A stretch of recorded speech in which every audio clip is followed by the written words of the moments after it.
Morning जी, great morning दोस्तों, नमस्कार। मैं आपके सामने आज फिर एक न्यू लेक्चर, न्यू एनर्जी के साथ एक बड़ी प्यारी सी बातों को डिस्कस करने वाला हूं दोस्तों। आज का इस लेक्चर का नाम है lecture number 9। I am doing specifically for ACCA skill knowledge F5 performance management. जिस सब्जेक्ट से बच्चों को जनरली डर लगता है, बेटे डरने की कोई बात है ही नहीं। मैंने एक एक लॉजिकली आपको कंसेप्ट बता देना है कि इजीली आप इस पेपर को दे सकते हैं। So today I will be starting with lecture number 9. This lecture is more important. I will give 5-star rating to this particular lecture. This and coming lecture, lecture 9 और lecture 10 दोनों ही बड़े important हैं because ये latest concept add हुए हैं। तो आप सभी अटेंटिव होकर बैठे हैं, ऊपर लिखें great good morning. Lecture number 9 chapter 10, yes, budgeting. बेटे हम बजटिंग की बातें कर रहे हैं, बड़ी बड़ी बातें कर रहे हैं, प्लानिंग की बातें कर रहे हैं, स्टैट्यूटरी लेवल की बातें कर रहे हैं कि कैसे नए नए बड़े बड़े हम बजट्स को प्रिपेयर करें, प्लान्स कैसे बनाएं। अच्छा, बजट को बनाने के अलग अलग there are methods. Similarly there are different methods. जैसे आप एग की ऑमलेट खाते हैं, एग खाते हैं, तो एग को बनाने के अलग अलग तरीके हैं। We can have boiled egg, we can have omelette, we can have half fried, we can have there are so many ways to eat a particular egg. Similarly, when I want to prepare a budget, there are different approaches, there are different methods on the basis of which I can prepare a budget. And we have seen that there are 6 approaches. हमने already देखा था कि 6 approaches हैं बेटे, 6 approaches थी, हमने already 10 बार देख चुके हैं। और we have already discussed 3 approaches. अब वो कौन कौन सी 6 अप्रोचेस हैं जरा देख लेते हैं। First approach which we have discussed already, that is top down and bottom up approach. Second approach जो मैंने डिस्कस की थी, बड़ी इजी थी, that is named as incremental budgeting. Every approach has its own plus and own minus, we cannot say, but the point is, as a management accountant, as a ACCA, as a global CA, you have to find out that which is the best system, which is the best approach which is applicable to you. For example, अगर आप Apple computers के management accountant हैं, एक mobile phone company के, तो कौन सी approach ज्यादा best होगी अभी हम देखेंगे। if you are a management accountant of HP, Hewlett Packard computers, then which type of budgeting is better? If you are a management accountant of Hindustan Lever, तो आपको कौन सी बजटिंग अच्छी रहेगी? Because every industry has its own plus and minus, it has their own features. तो हम क्या करेंगे, उस इंडस्ट्री के फीचर्स को देखेंगे, इस डिफरेंट अप्रोचेस के फीचर्स को देखेंगे, और फिर देखेंगे कौन सा ज्यादा बेटर अलाइन हो रहा है। वो मैं डिस्कस करूंगा, आप उसकी टेंशन छोड़ दें। आई थिंक आपको इस समय कमर सीधी करके ये बातें लिखनी चाहिए। You have to write it down. There are 6 approaches. The first is top down bottom up, second is incremental, third is zero based budgeting. We have discussed in detail कि भाई जीरो बेस है क्या, हम कैसे decision packages बनाएंगे, कैसे base package होगा, कैसे इंक्रीमेंटल पैकेज होगा, और उसमें से कैसे हम डिसाइड करेंगे how we will allocate the resources, how we will give the rankings. That is zero base budgeting. Next जो मैं आज के इस लेक्चर के थ्रू बताने जा रहा हूं, उसका नाम है rolling budgets. Rolling budgeting is the next approach, and the next is activity based budgeting. बस बेटे ये 3 ही अप्रोचेस रह गई है, एक तो rolling budgeting, activity based budgeting and feed forward control. I think these are the 3 approaches. मैं तो कहूंगा एक तो एक तरीका है, this is not a approach, but it is given to me in Kaplan as well as BBP. तो मैंने उसको अप्रोचेस में लिख दिया, फीड कंट्रोल, फीड फॉरवर्ड और फीड बैकवर्ड। अभी हम देखेंगे, बट आज के इस लेक्चर में मैं भूपेश आनंद बेटा रोलिंग बजट्स की बात करूंगा, बड़ा इंपॉर्टेंट है। और उससे पहले एक बात और कहनी है। कहते हैं जी इस लाइफ में हम सोचते बहुत कुछ है, ये करेंगे वो करेंगे, ऐसे ऐसे ऐसे, बट एक्शंस नहीं लेते। बेटे आपको मैं बताऊं, मैं पहले सोचता था F5 रिकॉर्ड करूंगा, बहुत पहले की बात बता रहा हूं, मैंने एक्शंस नहीं लिए तो मेरा F5 रिकॉर्ड ही नहीं हुआ। जब मैंने एक्शंस लेने स्टार्ट की तो धीरे धीरे मुझे और क्लैरिटी आने लग गई, और थॉट्स क्लियर हुए, और ज़्यादा मुझे हेल्प मिली नेचर की। कहने का मतलब है कि हम सोचते ज़्यादा हैं, करते कम है। तो आप सभी को आज के इस लेक्चर के थ्रू मैं ये बताना चाहता हूं कि आपको एक्शंस लेने हैं। Action speaks louder than words. कर्म कर्म करना है, एक्शंस लेने हैं। तो मैंने लिखा actions actions actions actions, because action speaks louder than words. इन्हीं बातों के साथ आइए जी, मैं चल पड़ा अपनी राहों में, और उस राहों का नाम है, I will be starting with approach number 4 which is named as rolling budgets. आप कैप्लॉन अपने सामने रख लें बेटे, आज मैं फिर बता रहा हूं, because I will be doing to test you understanding. Calculator भी अपने सामने रखें, बीबीबी है तो बीबीबी रख लें, और रजिस्टर बिल्कुल सामने रखें, मेरी बातों को लिखेंगे। ऐसा बिल्कुल नहीं सोचेंगे कि मैंने कैप्लॉन से बीबीबी से लिखा है, बेटे लिखना है। ऐसा भी नहीं सोचेंगे कि एमसीक्यू पेपर है तो क्या लिख के करेंगे, बेटा तभी तो पास होगे। मैं रिपीट करता हूं, मुझे खून दोगे तो मैं आजादी दे दूंगा। आपको लिखना है, खून देने का मतलब है आपको बस मैं जैसा कहता हूं वैसा कीजिए। तो जल्दी से अपना रजिस्टर ओपन कर लीजिए, अप्रोच नंबर 4 लिखिए, और उसका नाम लिखिए रोलिंग बजट्स। रोलिंग बजट्स, जैसे जो रोल करते रहते हैं, जैसे आपने छोटे बच्चों को देखा हो वो रोल करते रहते हैं। रोलिंग बजट्स, रोलिंग, घूमते हुए जो रोल करते रहते हैं हर बार हर समय। जैसे आप अपना टाइम टेबल प्रिपेयर करते हैं, है ना, टाइम टेबल आपने प्रिपेयर किया F5 का एग्जामिनेशन नेक्स्ट वीक में, और आपने अपना टाइम टेबल प्रिपेयर किया that how many number of hours I should study. आपने एक बार मंडे को आपने टाइम टेबल बनाया, क्योंकि आपने लीव्स ले ली थी, preparatory leaves, because you have to give the examination next week. Next Monday आपका पेपर है, एक वीक की आपने छुट्टी ले ली। तो मंडे को आपने बनाया कि ठीक है, मैं मंडे को लंच तक इतने घंटे पढ़ूंगा, लंच के बाद इतने घंटे पढ़ूंगा, ये चैप्टर पढ़ूंगा, इसके प्रैक्टिकल करूंगा, ये एग्जामिनेशन किट करूंगा, ये रिवीजन किट करूंगा, ये बीबीबी से देखूंगा, और ये मॉक टेस्ट करूंगा। ये बातें आपने सोची, और धीरे धीरे समय बीतने लगा, लंच हो गया, जो आपने सोचा था वो नहीं हुआ, या उसमें और बजट में जो आपने सोचा था और जो एक्चुअल था, there is a deviation in that. क्योंकि हम कई बार ना बातें थ्योरी में बहुत बड़ी बड़ी सोच लेते हैं कि आई कैन डू 5 चैप्टर्स, लेकिन जब रियलिटी में करना पड़ता है ना, तो आपको समझ आता है कि लोहे के चने चबाने के बराबर है। तो Ramlal ne has prepared a budget that he will be doing this many number of chapters up to lunch time, and this much number of hours he will be devoting. But the point is, he has not actually devoted that much number of hours, and also he is not able to complete that much number of hours, that much number of chapters up to lunch time. अब आप मुझे बताइए, lunch हो गया, जो सोचा था वो नहीं हुआ। अब लंच के बाद का जो टाइम टेबल है, क्या उसको थोड़ा सा चेंज करना चाहिए? लंच 1 तक जो उसको फीड एक्चुअल फिगर्स आई, जो उसने एब्जॉर्ब किया, जो उसको फीलिंग आई, जो उसको एक्सपीरियंस हुआ कि उसकी स्ट्रेंथ क्या है, how many number of hours he can sit. तो लंच के बाद वो क्या करेगा, दोबारा से उसने एक मंडे का टाइम टेबल बनाया था, तो अब उसने क्या किया, मंडे का लंच तो बीत गया, तो उसने फिर दोबारा से मंडे का तो टाइम टेबल आफ्टर लंच तो है ही, उसने ट्यूसडे का भी बनाया अप टू लंच, और मंडे इवनिंग का आफ्टर लंच का भी बजट थोड़ा सा चेंज किया on the basis of actual, because Monday up to lunch ही is available with the actual. I think आप मेरी बात समझ रहे हैं। मैं सपोजिंगली आपसे एक बात कहता हूं जी, रोलिंग बजट और कुछ भी नहीं, आपने एक ईयर का सेल्स फोरकास्ट किया कि क्वार्टर 1 में हम इतनी सेल्स करेंगे, क्वार्टर 2 में इतनी सेल्स करेंगे, क्वार्टर 3 में इतनी सेल्स करेंगे, क्वार्टर 4 में इतनी सेल्स करेंगे। समय बीतने लगा, क्वार्टर 1 पूरा हो गया, आपने सोचा था you will be selling 1 lakh number of units in quarter number 1, 1,20,000 units in quarter number 2, 1,50,000 units in quarter number 3, 1,80,000 units in quarter number 4। आपने कुछ इस तरह का बजट प्रिपेयर किया था, क्वार्टर 1 बीत गया, आपने सोचा था आप 1 लाख यूनिट्स बेचेंगे, लेकिन एक्चुअली में आपने 90,000 यूनिट सेल किए क्योंकि कंपटीशन ज्यादा हो गया था। इट मीन्स क्वार्टर 1 में जो आपके पास इनसाइट्स आ गई कि भाई कंपटीशन ज्यादा हो गया, मैंने जो सोचा था 1 लाख यूनिट्स वो नहीं अचीव कर पाए बिकॉज ऑफ दीज रीजंस।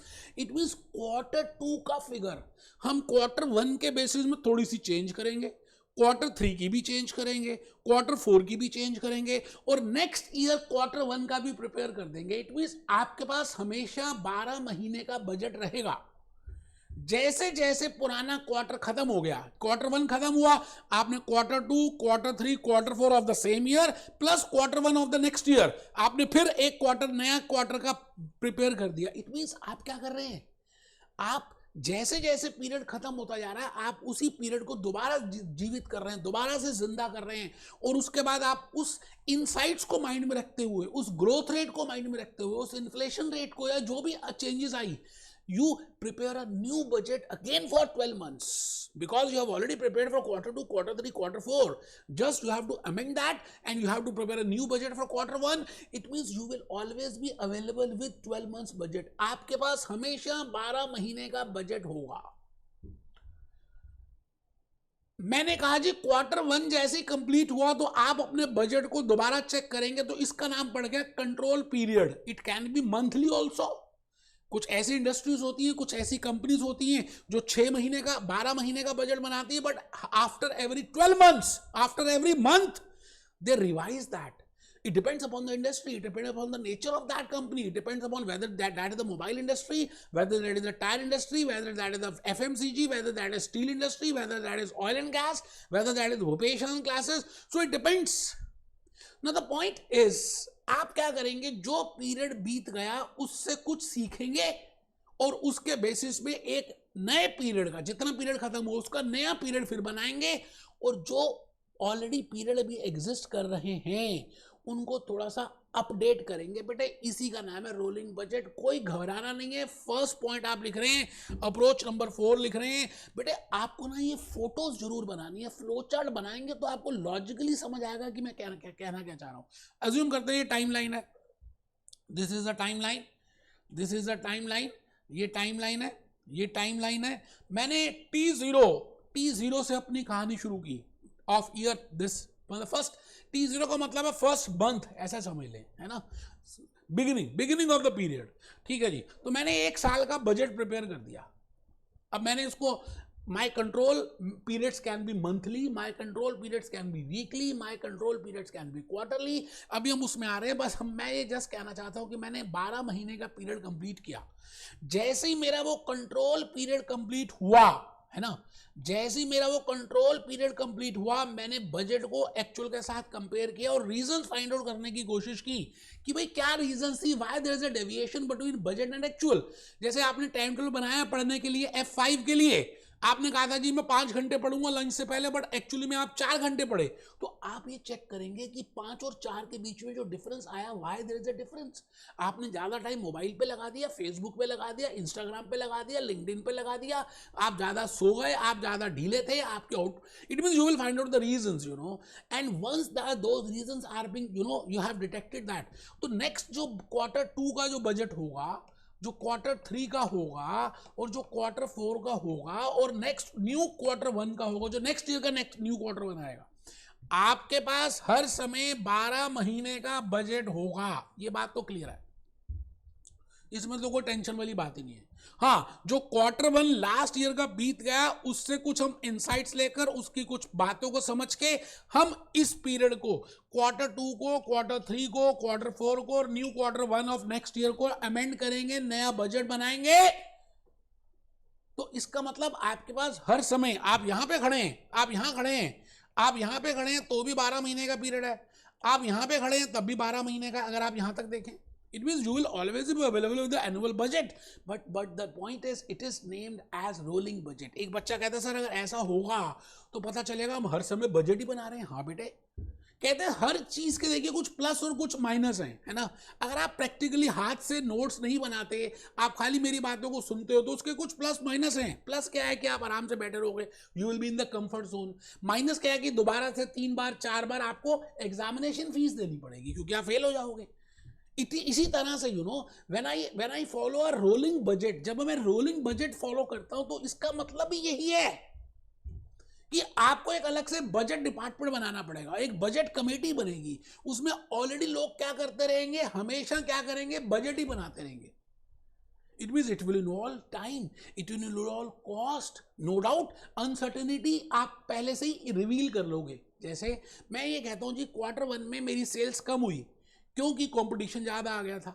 इसका मतलब क्वार्टर 2 की चीज़ों को मैं ठीक कर दूंगा क्वार्टर 1 के बेसिस में. इट मींस क्वार्टर 2 की अनसर्टेनिटी मैंने कुछ हद तक मिनिमाइज कर दी on the insights of quarter number 1. It means it has some positive and negative, उसको डिस्कस करेंगे. बट आप पहले टाइमलाइन बनाइए, सभी बच्चे बनाएंगे. बेटे देखो आप बनाओगे ना तो आपको लॉजिकली ज्यादा समझ आएगा। मैं बड़े अच्छे अच्छे एग्जांपल्स आपको अभी दे चुका हूं, आने वाले अभी और देने, just to tell you that what I mean by rolling budgets.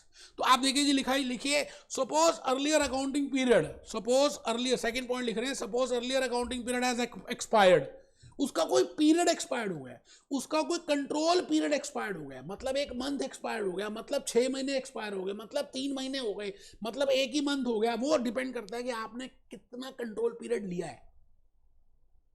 Supposedly मैंने कहा जी ये एक्सपायर हो गया, तो क्या हो गया, फिर क्या हो गया, फिर क्या हो गया, एक्सपायर हो गया तो हो गया, फिर हमने क्या किया, उतने पीरियड को और बना दिया, इसकी बातों को सीखा और यहां पे इंप्लीमेंट किया, यहां पे इंप्लीमेंट किया और यहां पे इंप्लीमेंट किया।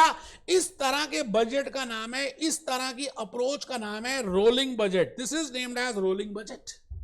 So you have written 2 points, and I have written these handwritten slides on the basis of Kaplan and as well as on the basis of BBB as per my knowledge. तो अगर आप लिखेंगे तो आपको कम बातों में ज्यादा समझ आ जाएगा। Third point, rolling budget is broken down into control periods, which I have just told you कि रोलिंग बजट को हम छोटे छोटे टाइम पीरियड में बांट देंगे, हिस्से कर देंगे, महीने के हिस्से, क्वार्टर के हिस्से, मंथली हिस्से, हम उनको छोटे छोटे पार्ट्स में डिवाइड करेंगे so that we can control that, है ना। तो आप लिखेंगे थर्ड पॉइंट, आप सभी लिख रहे हैं, कमर बिल्कुल सीधी करके बैठे, बेटे ढीला तो बैठना ही नहीं है, कमर सीधी करनी है, बिल्कुल स्ट्रेट टेबल चेयर में बैठ के पढ़ना है। Rolling budget is broken down into control periods. Now that control periods can be monthly, that can be weekly, that can be quarterly, that can be 6 monthly. It depends upon the industry. I will not comment on that, but the point is we will divide the budget into control ratios, control periods, and then we will revise it and we will prepare a new budget for that. जितना expire हो गया उतने को जिंदा कर देंगे, हमेशा 12 महीने का आपके पास रहेगा। आइए जी, मैं पॉइंट नंबर 4 की तरफ हूं, आप 3 पॉइंट्स लिख चुके हैं, आप मेरे सामने बैठे हैं, मैं भूपेश आनंद आज आपके सामने बड़ी प्यारी प्यारी सी बातें कर रहा हूं। And this is approach number 4, this is F5, this is performance management. और मैं आपसे कह रहा हूं at the end of each period a comparison is made, मतलब ईच कंट्रोल पीरियड, हर कंट्रोल पीरियड के बाद हम कंपैरिजन करेंगे एक्चुअल के बीच में और बजटेड के बीच में, और फाइंड आउट करेंगे कि अगर डिफरेंस आया तो किस रीजन से आया, और उसका एनालिसिस करेंगे that whether that difference is due to controllable reasons और अनकंट्रोलेबल रीजंस। कई बार अनकंट्रोलेबल होंगी, आपको लगेगा आप कंट्रोल ही नहीं कर सकते थे, इन्फ्लेशन हो गई, चंद्रयान 3 चला गया। It means there are so many reasons, with the help of which you cannot control it, So आप क्या करेंगे, फिर अगले कंट्रोल पीरियड में वो फिगर्स का इंफॉर्मेशन ऐड ऑन करके आगे निकालेंगे। तो ये बात मैंने ऑलरेडी आपको समझा दी है। आइए जी, पॉजिटिव्स और नेगेटिव्स। मुझे पता है कि आप सभी के पास कैप्लन भी है और बीबीबी भी है, आई नो दैट। बेटे मैं एक बात बताऊं आपको, मेरे जूस नोट्स भी आपके पास होंगे, I have given you soft copies for that also। बेटे उसकी हार्ड कॉपी निकलवाना कंपलसरी है। आप देखिए जी, मैंने कितने मेहनत से आपके लिए ये प्रिपेयर किया है कि आपको लॉजिकली समझ आए। कंसेप्ट नंबर 1 है budgets, we are doing chapter number 10। अभी तक मैंने जूस नोट से कुछ बताया नहीं, लेकिन हाँ धीरे धीरे हम डिस्कस करेंगे। कंसेप्ट नंबर 1 बजट्स है, concept number 2 budget and performance management है, concept number 3 managerial behaviour aspects of budgeting है, concept number 4 approaches to budgeting है। बेटे आजकल हम कंसेप्ट नंबर 4 कर रहे हैं, ये लेक्चर नंबर 9 है, आपको मैंने ऑलरेडी 3 कंसेप्ट बता दिए हैं। With in approaches to budgeting I am doing approach number 4 and concept number 5 is important concepts of budgeted system and concept number 6 is beyond budgeting. Budgeting के बाद क्या, तो इसका मतलब आपके 2, 3, 4 लेक्चर्स में ये चैप्टर नंबर 10 कंप्लीट होने वाला है। आप बिल्कुल भी टेंशन ना लें बेटे, आपको ना क्या करना है, मैं आपको क्या बताऊं, ये जूस नोट्स आपके लिए वरदान है बेटे। मैंने बड़ी मेहनत से प्रिपेयर किए हैं कि आपको लॉजिकली समझ आए, है ना। अब वो बात अलग है कि आपने अभी तक इसकी हार्ड कॉपी भी नहीं निकलवाई, but the point is I have prepared flow charts, I have prepared decision trees, कि आपको लॉजिकली समझ आए कि हम करने क्या वाले हैं, है ना। आप चेक करिए जी, मैंने यहाँ पर अप्रोचेस का अलग से प्रिपेयर कर दिया, top down approach, top down top down top down top down, incremental, zero base. आजकल हम ये कर रहे हैं बेटा रोलिंग बजट। अभी हम नेक्स्ट लेक्चर में करेंगे एक्टिविटी बेस्ड बजट और उसके बाद करेंगे फीड फॉरवर्ड कंट्रोल बजट। ये देखिए चेक करिए ना बेटे, ये चेक करो। उसके बाद मैंने ऑलरेडी आपके लिए पहले जो 7-8 लेक्चर्स में ये बातें सब डिस्कस कर दी हैं, बट इसमें एक आपको क्रक्स फॉर्म में बड़ी शॉर्ट फॉर्म में दिया है कि आपको लॉजिकली समझ आए कि मैं कहना क्या चाह रहा हूँ। बड़े प्यारे प्यारे से मैंने फ्लो चार्ट्स प्रिपेयर किए हैं, बड़ी प्यारी प्यारी से फिगर्स प्रिपेयर किए हैं, पॉइंट वाइज लिखा है कि भाई लास्ट मिनट में you can easily revise that. तो आइए जी, मैं पहले कैप्लॉन में आ रहा हूँ और इस कैप्लॉन में आपके सामने मैंने लिख दिया रोलिंग बजट्स। मैंने क्या लिखा, कैप्लॉन बीबीबी ने लिखा, अप्रोच नंबर 4 है, दिस इज अप्रोच नंबर 4। ये जो अप्रोच है दिस इज अप्रोच नंबर 4 जो मैं इस समय आपके सामने डिस्कस कर रहा हूं, this is approach number 4। A budget usually annual, देखिए यूजुअली एनुअल, क्योंकि हम जनरली जब बजट की बात करते हैं, इनकम स्टेटमेंट की बात करते हैं, बैलेंस शीट की बात करते हैं, तो कहीं ना कहीं हमारे जहन में रहता है it is for 12 months because we prepare for 12 months. इस दुनिया में जो भी कुछ चल रहा है 12 महीने के लिए चल रहा है, तो बजट भी जनरली, गवर्नमेंट भी generally, we also prepare a budget for 12 months.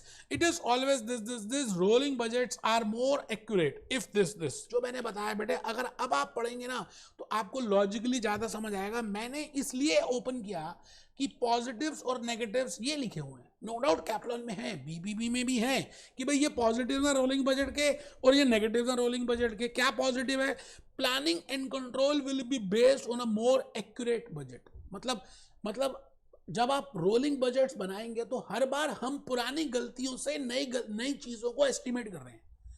It means गलतियां होनी कम हो जाएंगी, इट मीन्स आपकी एक्यूरेसी बढ़ जाएगी, है ना। आप अगर एक चीज 6 महीने बाद करते हो और एक चीज एक महीने के बाद करते हो तो बट नेचुरल है जो एक महीने के बाद करेंगे उसमें एक्यूरेसी ज्यादा होगी, प्लानिंग ज्यादा बेटर होगी, आप ज्यादा अच्छा कर पाएंगे। Rolling budgets reduce the element of uncertainty. देखिए जी, मैंने अभी अभी बताया था आपको कि इससे अनसर्टेनिटी कम हो जाएगी। There is always a budget that extend, आपके पास हमेशा हर समय 12 महीने का बजट मिलेगा। अब मैं आपसे कहता हूं कि अगर आप ये लिख लेते हैं ना तो बेटे आपको ये बातें अंदर तक समझ आ जाएंगी। आप सभी बच्चे इस समय ऊपर लिख रहे हैं जी पॉजिटिव्स ऑफ, सभी लिख रहे हैं बिना कोई सेकंड थॉट के, बिना किसी सेकंड नेगेटिव थॉट के आप लिख रहे हैं positives of rolling budget and negatives of rolling budget. अभी ये गाना भी दिखाना मैं दिखाऊंगा, पॉजिटिव्स में आ जाएं। पहला पॉजिटिव, नो डाउट कैप्लॉन बीबी में है, बट आप लिखेंगे तो आपको समझ आएगा। आप खुद सोचिए कि अगर एक कंपनी, आपकी कंपनी रोलिंग बजट प्रिपेयर कर रही है तो उस कंपनी को क्या पॉजिटिव्स होंगे। Planning and control are more accurate, planning और कंट्रोल ज्यादा एक्यूरेट रहेंगे। It reduces level of uncertainty, I think अब आपको समझ आ रहा है, क्योंकि अनसर्टेनिटी कम होगी। ऐसा नहीं है कि हम 1 साल के बाद उठेंगे, हम हर 3 महीने बाद उठ रहे हैं, हर क्वार्टर के बाद उठ रहे हैं। Existence of budget at any time, आपके पास हर समय 12 महीने का, जैसे आपके घर में दूध आता है ना, आप पूरा दिन कंज्यूम करते हो, मिल्क आता है, सपोजिंगली नेक्स्ट डे फिर आ गया, इट मीन्स पहले वाला मिल्क और ये वाला मिल्क मिलाकर नया मिल्क फिर दोबारा से 2 लीटर्स हो गया, फिर आपने कंज्यूम किया, फिर थर्ड डे फिर आ गया, फिर आपने ये वाला मिल्क और वो वाला मिल्क दबा के दोबारा से यूज किया। इट मींस आपके पास ऑलवेज 2 लीटर ऑफ मिल्क रहने वाला है। आप रोज कंज्यूम कर रहे हैं, आप उसके बेसिस पे उसको आगे डायरेक्शन भी दे रहे हैं, ठीक है sir. Forecast, it forces management to reassess, ये बड़ा इंपॉर्टेंट फैक्टर है बेटे, this is a benefit because हर 3 महीने के बाद उठो मोहन प्यारे, अब तो उठो, so you have to reassess, management has to reassess कि भाई है क्या, why it is though, why it is there, what are the reasons, उनको उठना पड़ेगा बिकॉज डेविएशंस को ढूंढना पड़ेगा, that what are the reasons for that deviation. So these are the positives, और बेटे नेगेटिव्स भी लिख लें, बड़ा अच्छा रहेगा। मैंने कहा नो डाउट एक अलग से बजट कमेटी बनेगी, अलग से बजट डिपार्टमेंट बनेगा, अलग से बजट एम्प्लॉयज होंगे, और उनका काम क्या होगा, उनसे पूछोगे, वो कहेंगे जी हम बजट बना रहे हैं, because it will be a continuous activity, so it will be a time consuming, it will be a costlier affair. मैंने कहा ना प्लस और माइनस दोनों होते हैं, तो नेगेटिव्स भी हैं पॉजिटिव्स भी हैं। रोलिंग बजट का पहला नेगेटिव आप लिख रहे हैं कॉस्टली एंड टाइम कंज्यूमिंग, आप सब लिख रहे हैं। सेकंड नेगेटिव है कैन बी डीमोटिवेटिंग। अब ऐसा ना, मैं आज कहता हूं कि आपने 1 लाख यूनिट्स बनाने हैं, क्वार्टर 2 के बाद कहूंगा जी नहीं 1 लाख नहीं 1,50,000 बनाने हैं। अब आपके माइंड में एज ए एम्प्लॉय आप हमेशा ये सोचेंगे यार पता नहीं क्या चक्कर है, क्या हो रहा है, कभी कुछ कभी कुछ कभी कुछ। It means there will be a confusion in your mind. अच्छा, जब कंफ्यूजन रहेगी तो आपका वो डिमोटिवेटिंग फैक्टर हुआ, आपको लगेगा पता नहीं यार हम मेहनत करते हैं फिर अगली बार फिर बजट चेंज हो जाएगा, ऐसे विचार आपके मन में आना स्टार्ट हो जाएंगे and confusion can be there. ठीक है जी, आई थिंक ये बातें मेरे मोटी इंपॉर्टेंट बताएंगे। आइए सर, मैं test yourself question number 7 आपके सामने पहले करके दिखा दूं, और मैं चाहता हूं कि आप सभी अपना कैलकुलेटर सामने रखें। बड़ा ही प्यारा सा क्वेश्चन है, हम इसको डिस्कस करेंगे। We will be discussing 2 questions so that you can get more better idea in regard to rolling budgets. बेटे खाली अंडरलाइन कर दिया, खाली अंडरलाइन करके बता दिया, खाली पीपीटी बड़ी पहले से बनी हुई बता दी, बैठ के पढ़ा दिया, भूपेश आनंद ये नहीं करता। बेटे आपके सामने मैं इस समय अपनी होश में आपके लिए test you understanding question number 7 और test you understanding question number 8 दिखाऊंगा। अगर आप गाना देखना चाहते हैं तो देख सकते हैं, मैं तो बिल्कुल दिखाने वाला हूं बेटे, क्यों नहीं दिखाऊंगा, आप मेरे हैं, मैं आपका हूं, क्यों नहीं दिखाऊंगा बेटे। देखो ये गाना है बेटे, मूवी का नाम है, आप बताइए क्या नाम है बेटे मूवी का, और इस गाने में क्या आपको सीखने को मिलता है ये बताना है। F5 performance management, F5 performance. अरे हमारी जीत हो, F5 में हम क्लियर करें, ACC वालों की हार हो, उनको हमें पास करना पड़े, हम नेक्स्ट अटेम्प्ट में फिर आगे नया पेपर दें। बार बार हाँ अपनी जीत हो उनकी हार हो, बार बार हाँ अपनी जीत हो, कोई हमसे जीत न पावे। बेटे हमसे कैसे जीतेगा, हम इतनी मेहनत करेंगे, ऐसा कुछ करेंगे, एग्जामिनेशन किट के क्वेश्चंस, कैप्लन का स्टडी टेक्स्ट, भूपेश आनंद के लेक्चर्स, बीबीपी की revision kit, mock test 101% first attempt में क्लियर होकर दिखाएंगे। आइए जी, मैं फिर रिपीट करूंगा दोस्तों, आपके लिए कैप्लन मैं लेकर आया हूं और आप सभी इस समय कैप्लन के सामने हैं और अपना कैलकुलेटर बाहर निकाल चुके हैं। Test you understanding question number 7, a company uses rolling budgets, ऊपर ही लिखा हुआ है, चीख रहा है, बोल राधा बोल, कुछ तो बोल। क्वेश्चन कह रहा है a company uses rolling budgets and has a sales budget as follows, और उनका सेल्स बजट कुछ इस तरह का। इसका मतलब you can prepare a rolling budget for sales, you can prepare a rolling budget for production, you can prepare a rolling budget for purchase. It means आप किसी के लिए भी रोलिंग बना सकते हो, ऐसा नहीं है कि कुछ बजट्स बनाए रोलिंग कर, you can follow for every, you know. तो उन्होंने एक कंपनी है, Q1, Q2, Q3, Q4, it means their control periods are quarter wise. तो Q1 में उन्होंने सोचा कि sales will be $1,25,750, $1,32,038, $1,38,640, $1,45,572. These are the sales which they have predicted and that was total. ठीक है सर, एक्चुअल सेल्स, समय बीतने लगा, ये एक्चुअल है, ये बजट था। आप मेरी बात को समझ रहे हैं, बजट कुछ हो रहा है, एक्चुअल कुछ हो रहा है।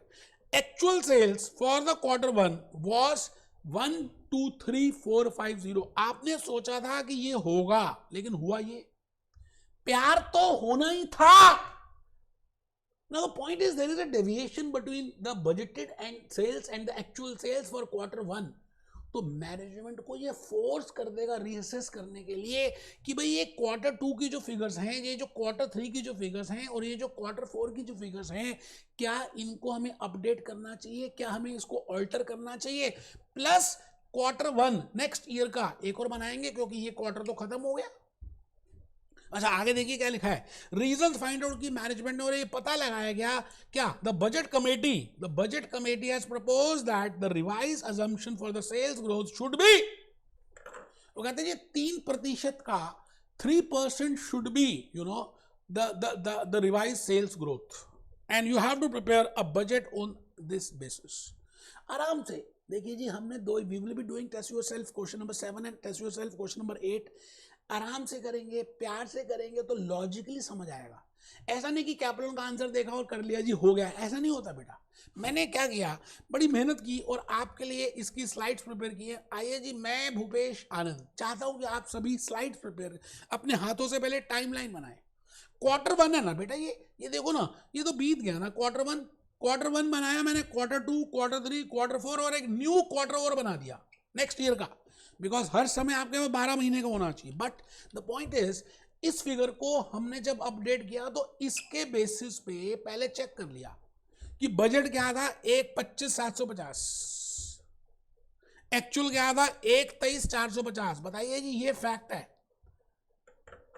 1,25,750 फिक्शन है, मुंगेरी लाल के हसीन सपने हैं। एक्चुअली में पता चला कि फैक्ट क्या है, 1,23,450 इज द एक्चुअल सेल्स। बेटा ये ध्यान रखना। इसका मतलब अब हम क्या करेंगे, इस फिगर का बेस रखेंगे फॉर क्वार्टर 2 की अपडेशन के लिए, क्वार्टर 3 की अपडेशन के लिए, क्वार्टर 4 के लिए और न्यू क्वार्टर 1 के लिए। बेटे इसी का तो नाम है रोलिंग बजट।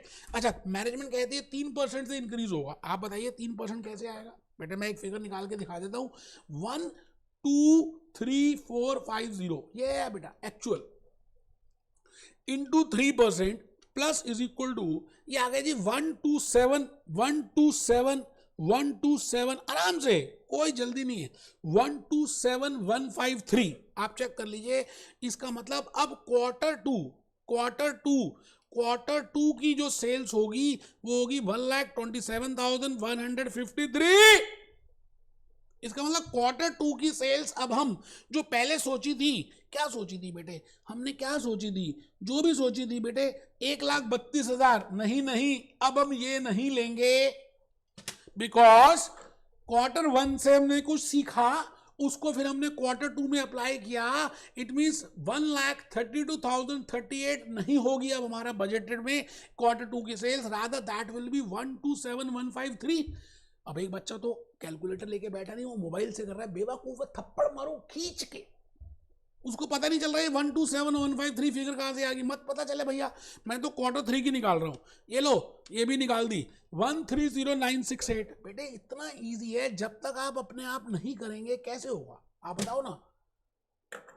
क्या करना है, 130,968 ये क्वार्टर 3 की है, अब मुझे क्वार्टर 4 का निकालना है, तो मैंने 3% ऐड करना है, तो इंटू 3%, ठीक है जी, ये इक्वल टू आ गया, प्लस इक्वल टू, ये फिगर आपके सामने आ गई। बेटे और कुछ है ही नहीं, थोड़ा सा हिम्मत करो यार, तभी तो होने वाला काम। तो आइए जी, मैं next test yourself question number 8 में आ गया हूं। आप सभी इस समय मेरे सामने बैठे हैं और मेरी बातों को ध्यान से सुन रहे हैं। इस समय test yourself question number 8 की बातों को हम देखेंगे। आप सभी एक बार पहले पढ़िए, इसका एक वर्किंग नोट प्रिपेयर कीजिए, टाइमलाइन बनाइए, मैं फिर सारी बातें आपको बताऊंगा। Just have a look on this. A company का नाम है Broad company, produces quarterly rolling budgets, मतलब इनका कंट्रोल पीरियड है क्वार्टर का, and had forecast the cost of material purchases. अच्छा, इसका मतलब it can be for material purchases, we can prepare a material purchase rolling budget, we can prepare a sales rolling budget, we can prepare a cash rolling budget. उन्होंने सोचा कि हम ये quarter 1 में इतनी सेल्स करेंगे जी, $2,20,000 की। आप चेक कर लीजिए बेटे, $2,20,000 है क्वार्टर 1 की परचेजेस, ठीक है sir. At the end of the quarter हकीकत आ गई, एक्चुअल फिगर्स आ गए, परचेजेस थी $2,10,000 की। इसका मतलब बजटेड में और एक्चुअल में डिफरेंस था और एक क्वार्टर हो चुका है, ठीक है sir. Then this was due to a change in the sub material supplier, a revise estimate for this. अब ये पता लगा कि there will be, because of inflation, purchases actually में जो आप कर रहे हैं उसमें 1% का इंक्रीज हो चुका है। So they have written 1% increase. The budget was updated. It means quarter 2 की figures update हो गई, quarter 3 की हुई, quarter 4 की हुई of the same year and quarter 1 of next year. I think आप समझ रहे हैं। अब बेटे इसके बाद अगर आप नहीं कर पाएंगे तो यार मैं क्या बताऊँ। आप देखो test yourself question number 9 में मेरे को तो ये बताना भी अच्छा नहीं लग रहा, सच्ची सच्ची। ये तो बड़ा इजी सा हो गया यार, मैंने इसकी अभी हैंड रिटन स्लाइड्स प्रिपेयर की हैं, आई will be showing you that also. तो थोड़ा सा आप पहले वर्किंग नोट बनाएं और एक बार ध्यान से फिगर्स को देखें। आपके पास कैप्लन है, बीबीबी है, you can easily do that, कोई मुश्किल थोड़ी है। अगर किया इरादा पक्का, कोई चीज नहीं है मुश्किल। ये मैंने अभी अभी आपको टेस्ट योरसेल्फ क्वेश्चन नंबर 8 बताया था। ये देखो, ये फिगर्स निकाली थी, याद आ रही है? अच्छा, ये था बेटा, ये देखो, ये निकाली थी हमने 127154, क्वार्टर 2 की, फिर क्वार्टर 3 की, फिर क्वार्टर 4 की, और फिर न्यू क्वार्टर 1 की. This is rolling budget. And now I will be doing test yourself question number 8. मैं इस समय test to understanding question number 8 कर रहा हूं. Year 1, year 1, year 1, year 1, this is year 2. अब ईयर 1 का जब ये क्वार्टर हो जाएगा तो मैं इसका एक्चुअल ध्यान रखूंगा, बिकॉज एक्चुअल फैक्ट की वैल्यू ज्यादा होती है फिक्शन से. अभी तक बजटेड फिगर जो थी वो फैक्ट फिक्शन थी ना, उसका फैक्ट आ गया. तो 2,10,000 को हम बेस रखेंगे, और 2,10,000 के बाद हमने जो भी सीखा वो हम यहाँ पे अप्लाई करेंगे. 2,12,100 की फिगर आ रही है. तो आप ये बताइए इसमें क्वेश्चन क्या कह रहा है, that there will be increase in purchases by 1%. तो जरा चेक करते हैं कि there will be increase in purchases by 1% से कैसे आया ये फिगर 2,12,100.